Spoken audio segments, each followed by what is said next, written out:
Tonight on CTV News at 6. A place to remember and honor lives lost.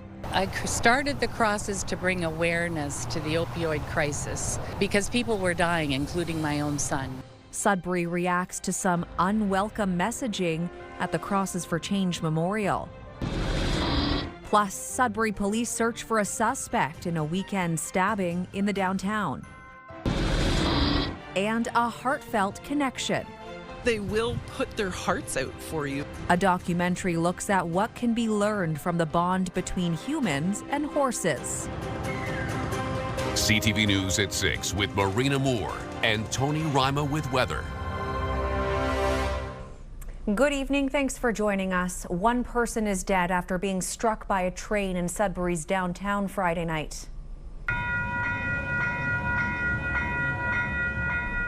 Police say a man was taken to hospital after 8 p.m. where he was pronounced deceased. We're told the collision did not happen at the legal crossing at Elm Street, but took place just north of there at Fruit and Pine. Police closed down the area Friday night for about 2 hours to investigate. One person is in hospital after a stabbing on Cedar Street in Sudbury. Police were called to Cedar Street and Yonge Street Sunday afternoon, where they found a 33-year-old man with multiple stab wounds. He was taken to hospital with serious but non-life-threatening injuries. The suspect fled the scene before police arrived. So this is believed to be a targeted incident. Images of the suspect have been released. A description is based on the images, so height, weight, and ethnicity are unconfirmed at this time. So we're really just asking people to look at the image in order to provide information as to the identity of the individual. We don't want to bias anybody who may know who the person is. Police say it is not clear if the suspect and victim are known to each other. They're asking anyone with information to contact police or Crime Stoppers. The city of Sudbury is mourning the loss of one of its emergency service dispatchers. Everest all units calling Glen Saunier 7660. The city's emergency services held a tribute for Glen Saunier Saturday. He was a 33-year veteran with the city's emergency communications. Saunier received the On-Duty Difference Maker Civilian Police Employee Award in 2023 from the Police Association of Ontario. In a social media post from Greater Sudbury Police, they said being a dispatcher wasn't just what he did, but who he was. Dufferin OPP Constable Taryn Bali, who was killed while on duty in Northern Ontario, will be laid to rest this week. A police funeral will be held in Mississauga on Thursday. The service will be attended by Bali's family and members of the OPP, as well as other first responders and dignitaries. It will not be open to the public. Bali died after being hit by a vehicle on Tuesday in the town of Hearst while searching for a man who escaped from hospital. The 29-year-old had been serving with provincial police for 2.5 years. And a procession was held yesterday to honor Toronto Police Constable Mark Pinizotto. He died in hospital after being shot while executing a search warrant in North York on Thursday. A motorcade escorted his body from the chief coroner's office to a funeral home in Thornhill. Details for his funeral have not yet been announced. Sudbury's mayor and others have condemned a recent visit and message from a white nationalist group that used a local opioid memorial for a promotional video. CTV's Angela Gemmel has the story. Denise Sandel walks through the more than 250 white crosses in downtown Sudbury. Each one represents someone claimed by the opioid crisis. So she's disturbed the memorial was exploited. Not about anything other than love. I started the crosses to bring awareness to the opioid crisis because people were dying, including my own son. Recently, this site was used by Second Sons Canada to shoot part of a promotional video. According to the Canadian Anti-Hate Network, Second Sons Canada is a far-right white supremacist group for men that encourages members into political activism. But Sandel says addiction doesn't discriminate. Addiction can happen to anyone, no matter your race, your color, your income level, your political beliefs. So I don't believe there's any any place here for any kind of hate. The mayor of Greater Sudbury agrees. He issued a statement this weekend saying exactly the same thing. He says using the opioid crisis to spread division dishonors those who've died and those who continue to struggle. It affects everybody. It doesn't matter where you're from and who you are. It affects all families and all people. So I thought it was important that we reiterate that in Greater Sudbury, we're certainly supportive of each other, and this is a crisis that will go through together and help each other out. Lefebvre also emphasized that Sudbury is and will remain a welcoming community. Certainly built with waves and waves of immigrant families and communities that have come over since the beginning, not in the last decade, since the creation of Greater Sudbury. That's how we were built, together. Angela Gemmell, CTV News, Sudbury. Algoma Public Health says it's been notified of another overdose after another person consumed what they believe to be cannabis. The health unit says they were notified by the Ontario Poison Centre of a third poisoning in the Sault Ste. Marie area. Anishinaabeg Police Service reported 2 overdoses in Garden River First Nation after one person died and another was hospitalized with overdose symptoms. Among some of the tips from Algoma Public Health: never use alone, always start with a low dose, and call 911 if you can't wake a person up or their lips and fingernails turn blue. An Alberta driver is facing charges after police stopped their vehicle and found 2 children unbuckled in the back. According to the OPP, officers stopped the vehicle on Highway 17 in the area of Algoma Mills late last week. The driver was stopped for speeding, but the officers saw 2 children not properly strapped in. One child was sitting on the floor. Proper child restraints had to be obtained before the vehicle was permitted to continue. A 33-year-old has been charged. Time now for our first check on weather, and it's the start of a cool and rainy trend. Let's bring in CTV's Tony Rima with those details to start off the work week.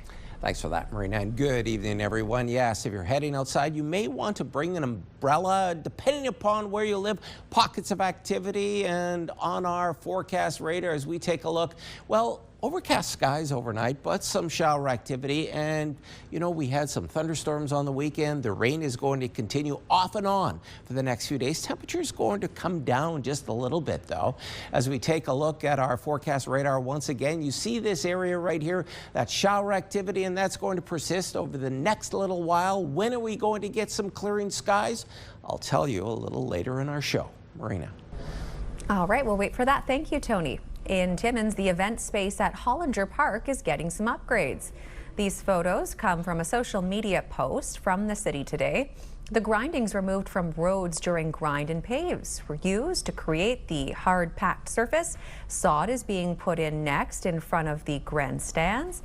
You can also see the new multi-use path around the outer edge, which cyclists will be able to use this summer and can be used by snowmobilers during the winter. Still to come here on CTV News at 6. A look at the people who make mobile eye care in remote northern communities possible. And Matagami First Nation returning home with wildfires contained.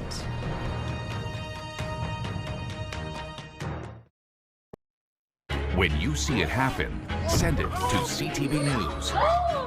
Text 10400 from your screen to ours. Text 10400.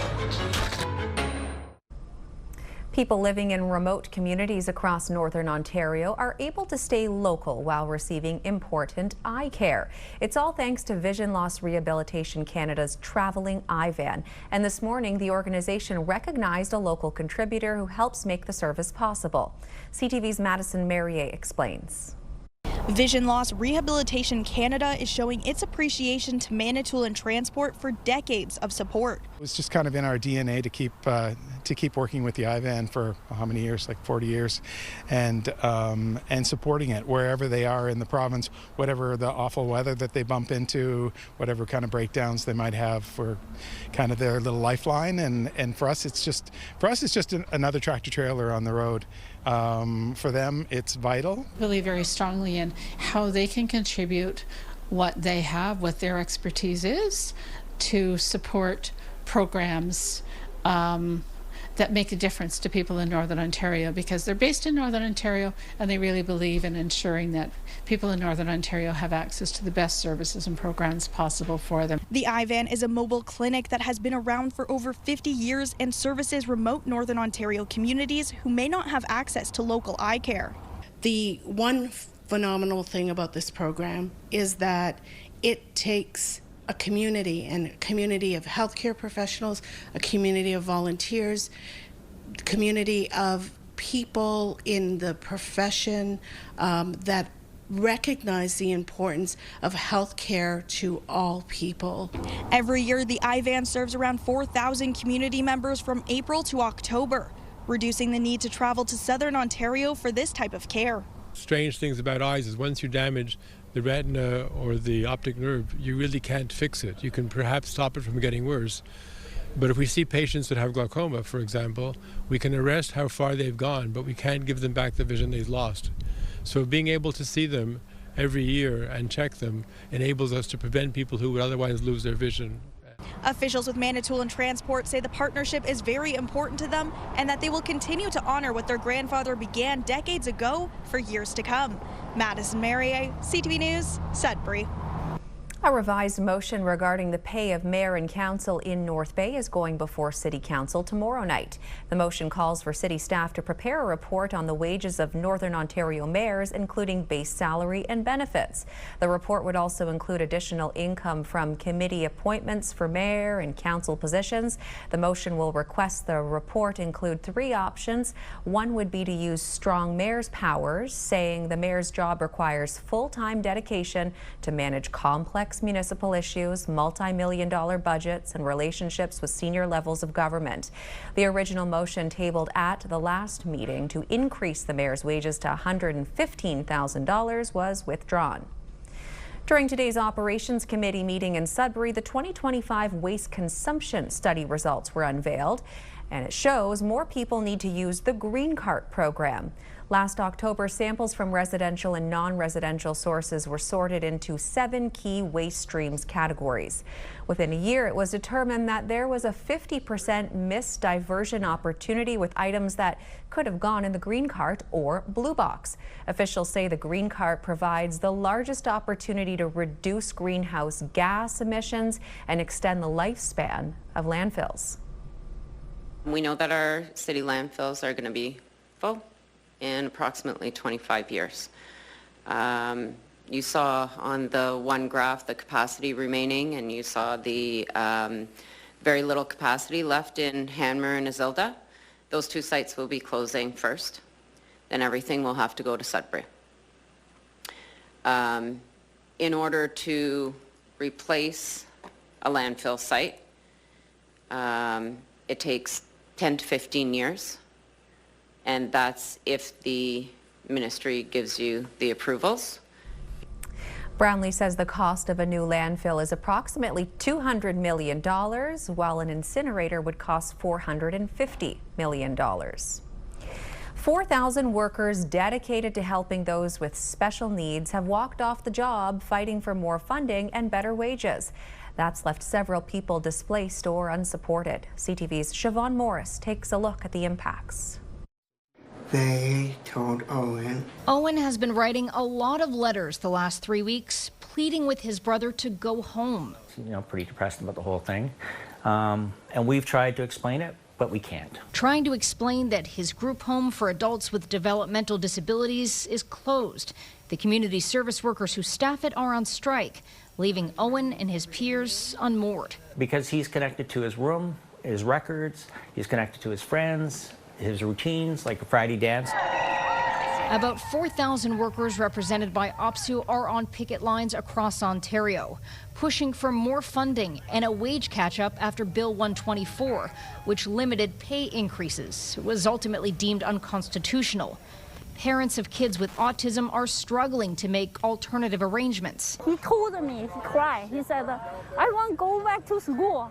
I don't like stay home. The work stoppage is affecting 22 workplaces, including schools and therapy centers. These are the kids that everybody forgets about in their budget. There is an option for some online learning, but it's not enough. It's the emotional support, it's the social piece. You can't really just kind of hire a babysitter for kids like ours when unexpected things happen. It's like a rug was pulled under our feet. Annie Fayez says her 14-year-old son Zane has made incredible progress over the last year with fewer outbursts. Progress she fears is slipping away. He's also very anxious, so I might have to ask my doctors, his pediatrician, to increase his anxiety medicine. He's not doing great, and I'm really very worried about regression. All the family members affected by strikes say what they want is for the union and employers to really talk. Susan Cosgrove acknowledges there is a lot of passion in both camps. Both sides really feel like they're fighting for what is best for our kids, but the people who are losing out are the kids. Siobhan Morris, CTV News. Evacuees from Matagami First Nation have started returning home. As of 10 this morning, residents have been allowed back to the First Nation.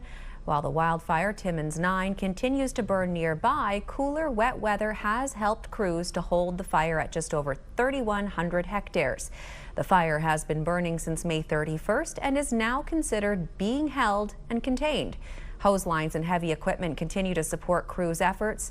While the First Nation is open to residents, the public access resumed anytime after 6 o'clock tonight, so that has begun as well. Meanwhile, firefighters from across the North Shore are just wrapping up an intensive 2-day training seminar on wildland fire training. Hosted by the Elliott Lake Fire Department, the training involved protecting structures from wildfires. It's being presented by the International Association of Firefighters. It also comes at a time where wildland fires are a growing threat to communities across Northern Ontario.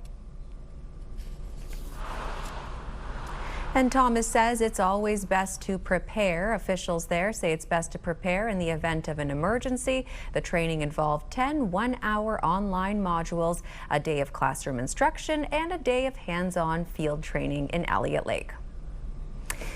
So back over we go to Tony now for a check on the current conditions this Monday evening. Tony, quite the change in temperatures out there. Also a bit of rain to talk about? Yes, absolutely. It was cool last night, cool this morning. Temperatures kind of rose a little bit today as we take a look at our forecast radar. Folks, guess what's on the way? Of course, shower activity. We've had a wet weekend. We got some sunshine and then pockets of activity and also risk of thunderstorms across the broadcast region into tomorrow. Then after that, temperatures are going to fall a little bit as we take a look at our current temps at this hour.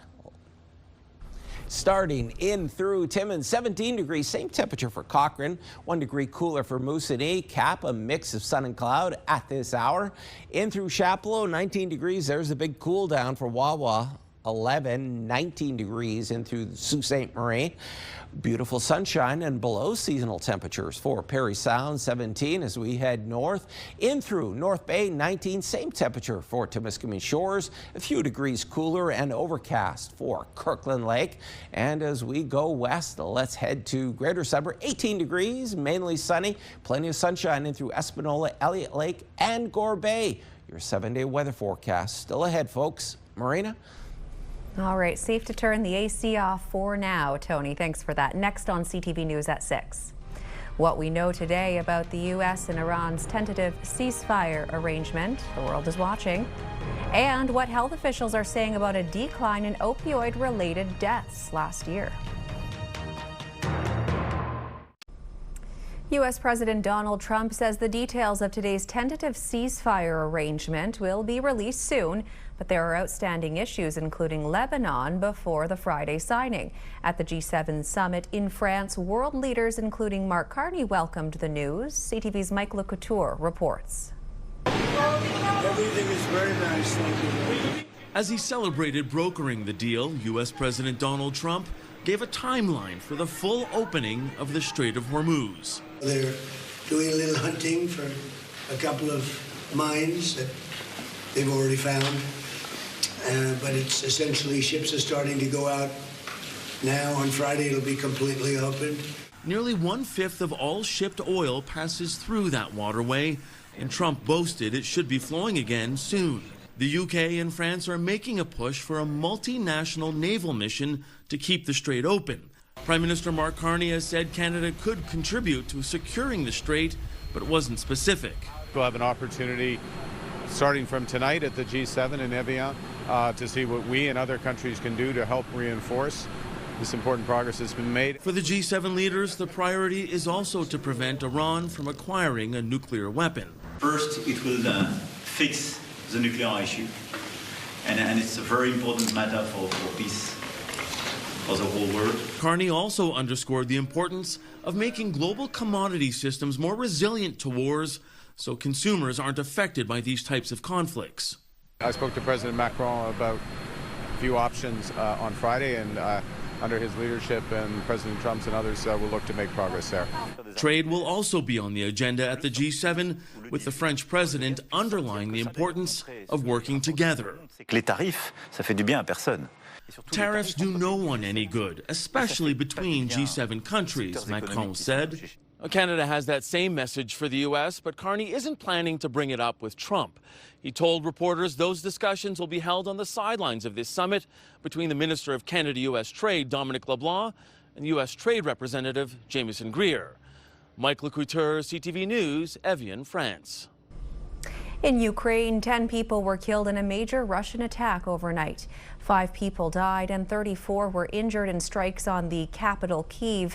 Elsewhere, 5 people were killed and 5 others were hurt in an attack on Kharkiv, Ukraine's second largest city. The air defense says it shot down only 15 of the 34 ballistic missiles launched by Russia. The Ukrainian president will appeal to allies at the G7 summit to quickly supply more air defenses. The latest attacks also badly damaged a 1,000-year-old monastery that symbolizes Ukraine's spiritual and cultural heritage. France said the strike on the UNESCO site was comparable to bombing Notre Dame Cathedral in Paris.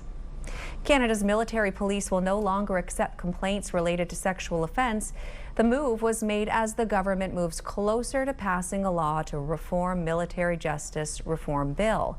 Bill C-11 would shift sexual offense cases involving Canadian Armed Forces members from military to civilian courts.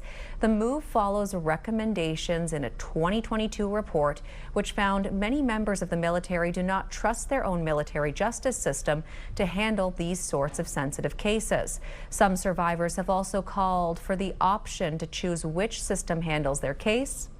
The bill still needs to pass in the House. A 12-year-old boy is facing multiple charges, including attempted murder, after a Toronto police officer was struck by a car and shots were fired at the vehicle. It happened after police responded to reports of a stolen vehicle in the city's East End. CTV's Beth McDonnell has the story.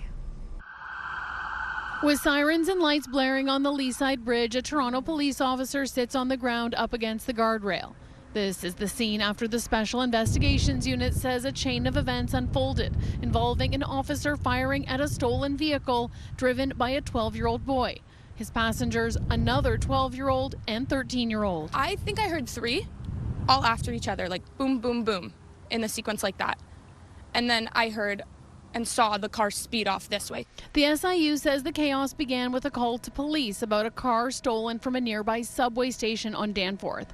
Officers used 2 cruisers to box the car on the bridge. When the 12-year-old driving tried to get away, an officer was hit by the car. And in the course of that, there were multiple shots fired at the vehicle by that officer.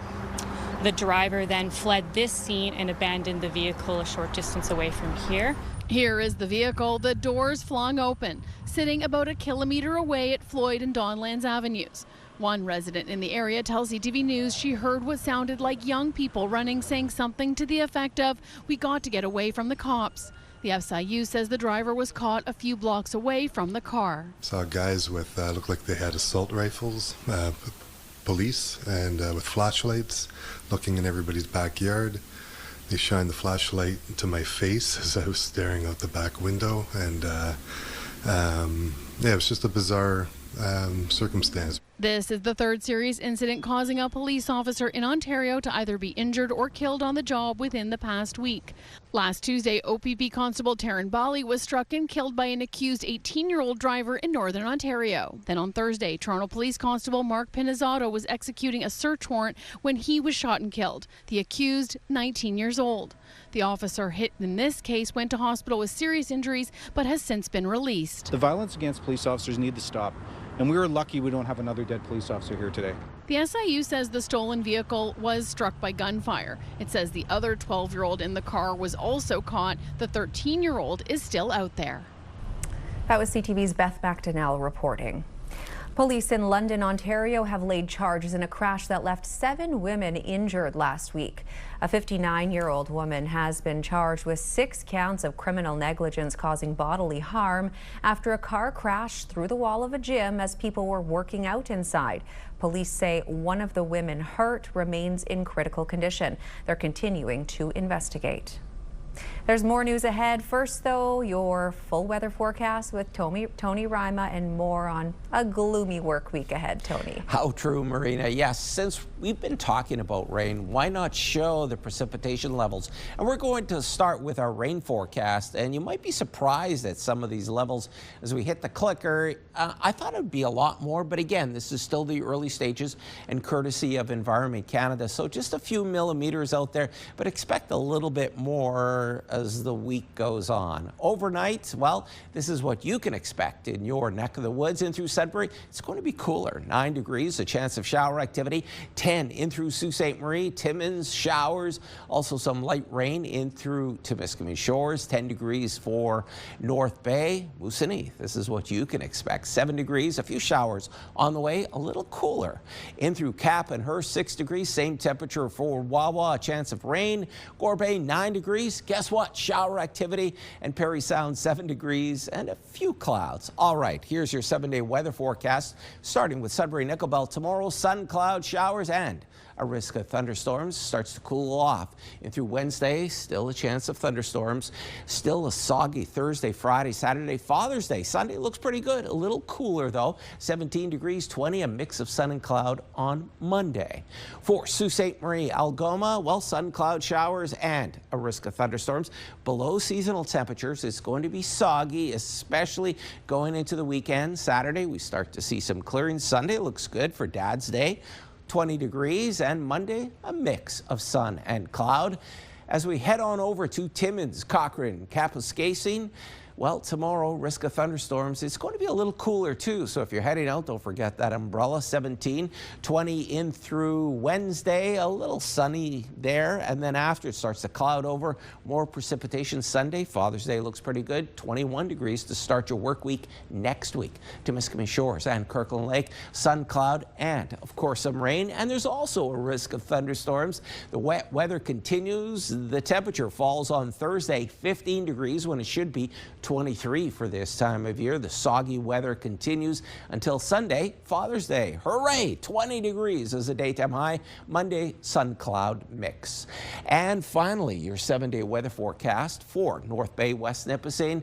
Sun, cloud, shower activity, and heck, let's throw in a risk of thunderstorms there. 22 degrees. Temperature starts to fall a little bit. Look at Thursday, 15 degrees. Ticks up a little bit, but again, the wet weather is going to continue. Father's Day on Sunday looks great. 21 degrees and 19 degrees on Monday. And here's our picture of the day. It's courtesy of Cindy Lou Heppenstall Brooks of North Bay. She was traveling in Quebec and spotted this cloud cover right after a heavy downpour. Thanks so much, Cindy Lou.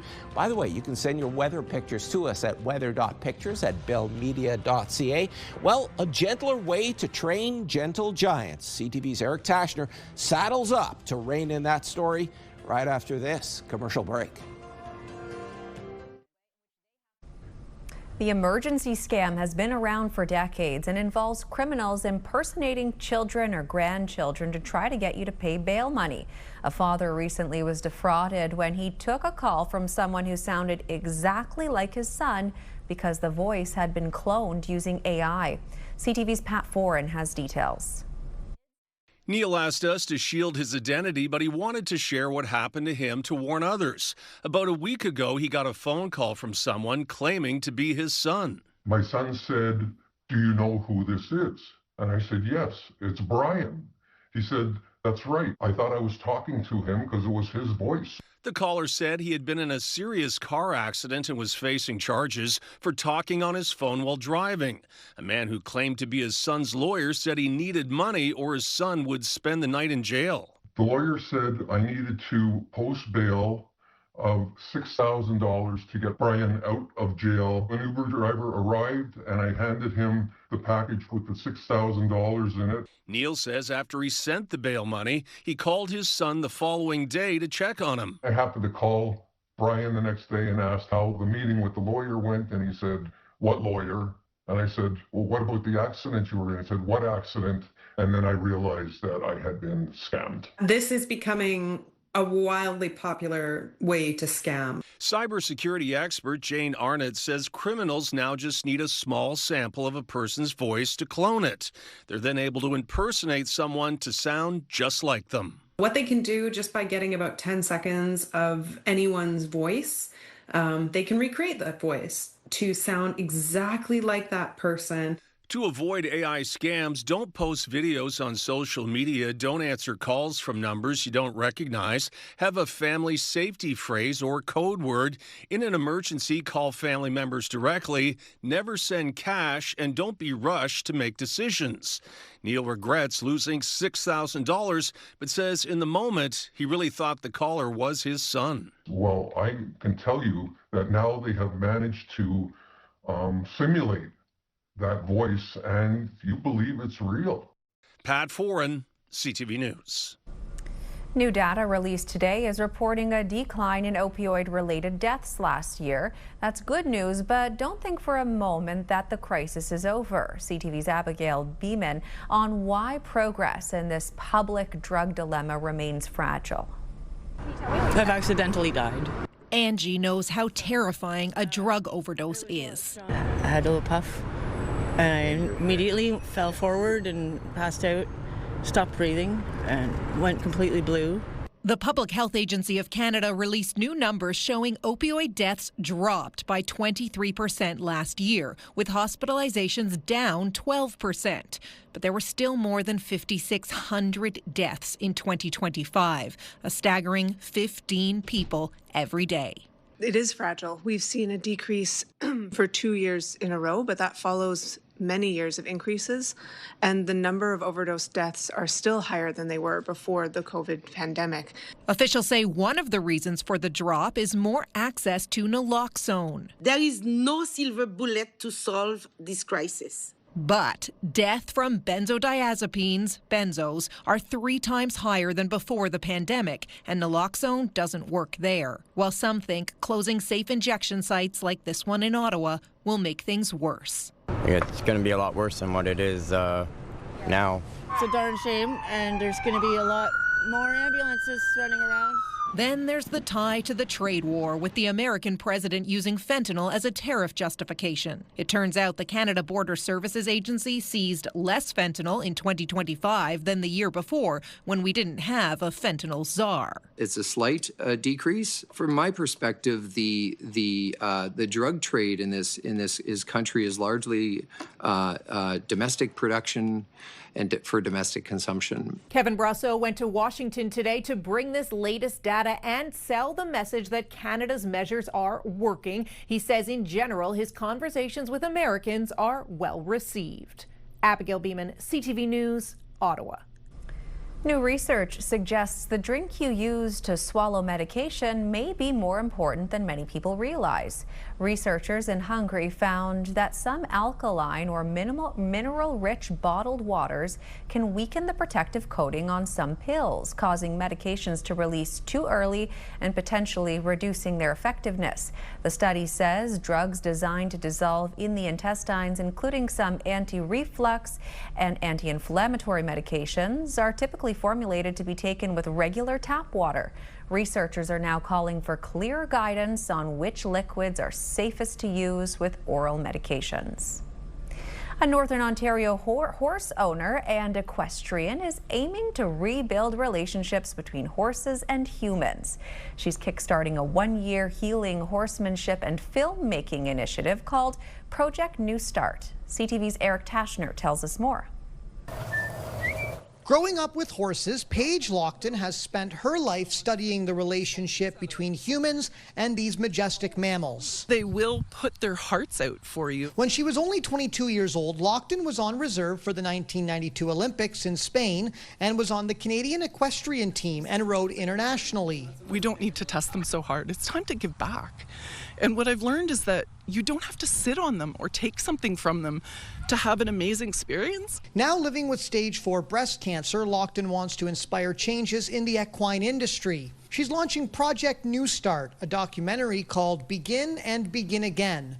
It's not just a story about horses, but also touches on trauma, healing, and what becomes possible when we rethink our relationship to these gentle giants. I'm going to highlight how they can fit positive reinforcement into this world that horses live in under that sort of pressure and release contract. Her filmmaking initiative will unite retired horse racers, young women, and community partners, paired with a new model of horsemanship rooted in horse welfare, compassion, second chances, and nervous system awareness. I guarantee at the end of it, these girls will be riding around here bareback with a rope around their neck, with the horses enjoying everything they do. The documentary will reflect on the way horses are trained. Some common training practices rely on dominance. Lockton says those kinds of interactions are simply outdated. The animals have choice and freedom instead of the world we operate on, which is pressure and release. While she admits it's somewhat controversial, she's advocating for consent-based horsemanship,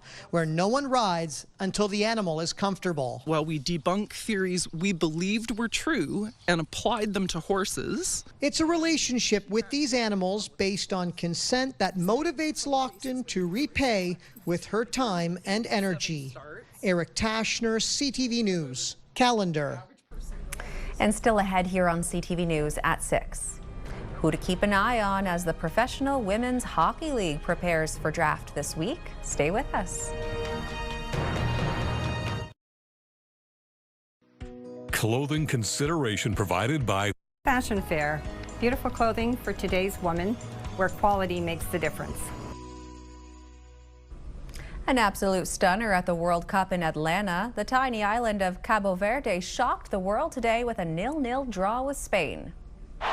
There's one section of blue in this stadium. That's it. That is it.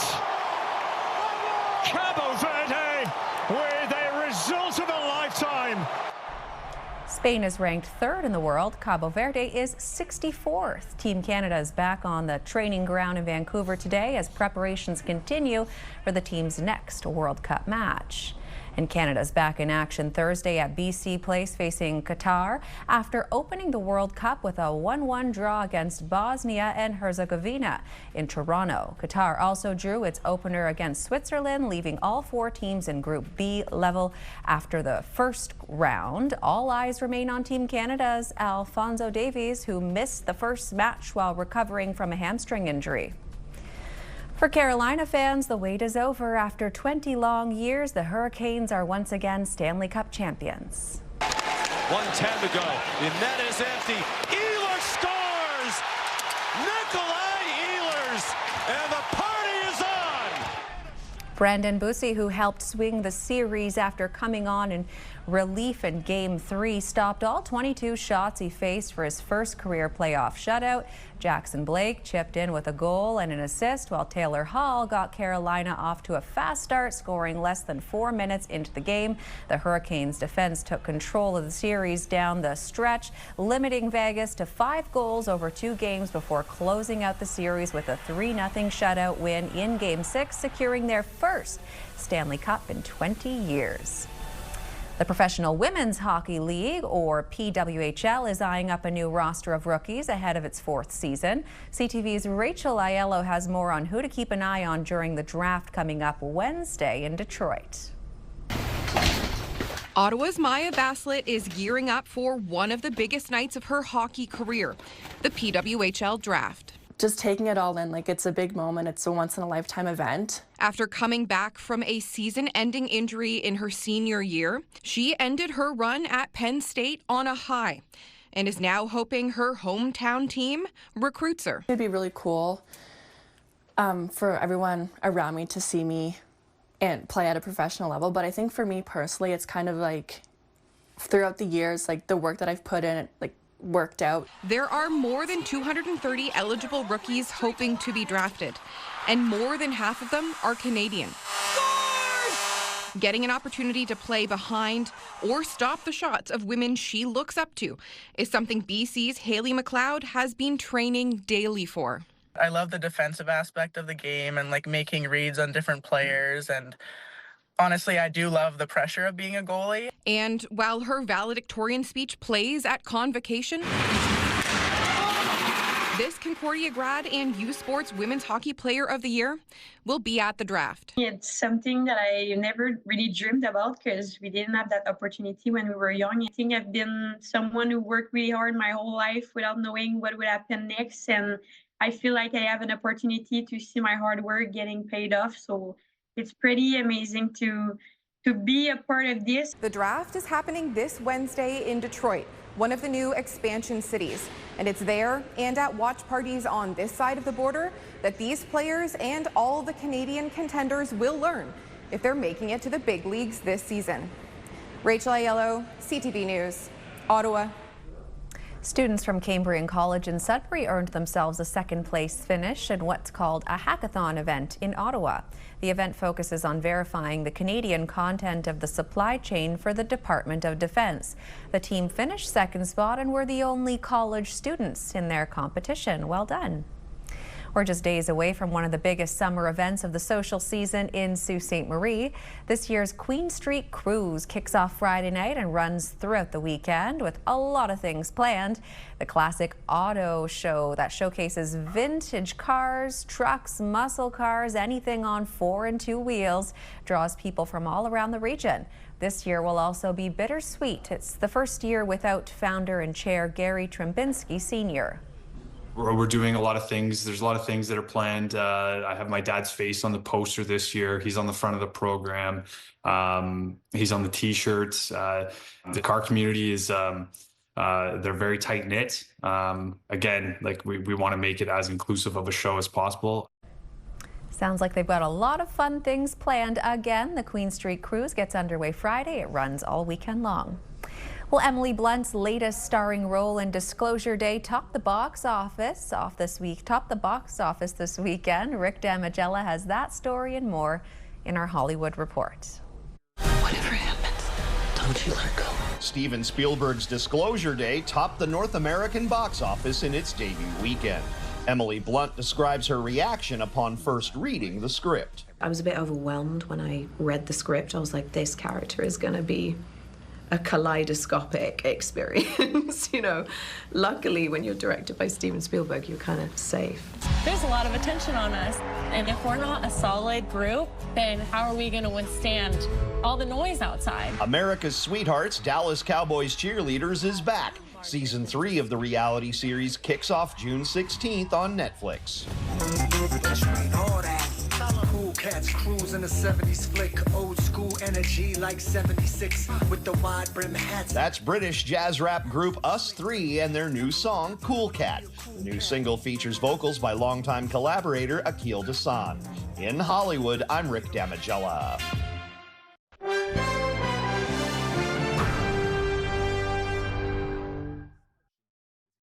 A new survey from the Canadian Federation of Independent Businesses finds a majority of small businesses feel they're not getting enough support from Ottawa. 73% of respondents say the spring economic update did little to change their situation. 58% say they continue to feel pressure from rising fuel costs, while roughly 40% say economic uncertainty and other operating costs are making it difficult to do business. More than 50% of respondents say they would not recommend starting a business right now. And here are the closing numbers for the day. The Canadian dollar is down slightly to 71 cents US. West Texas Intermediate is down 81.33. Western Canadian Select dropped to 70.90. And the TSX gained more than 300 points today, now sitting at above 35,000. Let's take a look now at the current prices for some key commodities we watch. Gold jumped up 91.77, closing the day at 43.1109 U.S. an ounce. Silver up $1.95, copper up 6 cents, and nickel up 8 cents, ending at $8 U.S. a pound. Let's go back over to Tony now for a look at Tuesday's weather so you can plan your day. Thanks very much, Marina. Well, expect a few showers out there. Let's take a look at our forecast, starting with Sudbury, 22 degrees, and also a risk of thunderstorms. Risk of thunderstorms a little cooler, 19 degrees in through Timmins. Sault Ste. Marie, 21 degrees, a risk of thunderstorms, showers throughout the day. North Bay, risk of thunderstorms, 22 degrees. Parry Sound, you're the anomaly, the outlier, 20 degrees, plenty of sunshine. And in through Temiskaming Shores, sun, cloud, and rain, and a risk of thunderstorms coming in at 22. Marina. Parry Sound is where you want to be. Thanks for that, Tony. Well, finally for us tonight, a unique wildlife encounter. Jeremy Tessier, an environmental technology student from Kirkland Lake, began his summer employment with the MNR last week, and what a start it was. His team was called to investigate an animal rescue, and when they arrived, they found a 5-day-old moose calf quietly laying beside a rural mailbox by the road. It was determined the calf was abandoned, so they decided to take him to a wildlife animal rescue shelter in Huntsville. The moose has since been placed with 3 other calves and is doing well. Way to go on the special rescue, Jeremy, and good luck with your schooling. On that happy note, that's all the time we have here on CTV News at 6. Ian Campbell is in with your late local news at 11:30. I'll see you again tomorrow. Good night.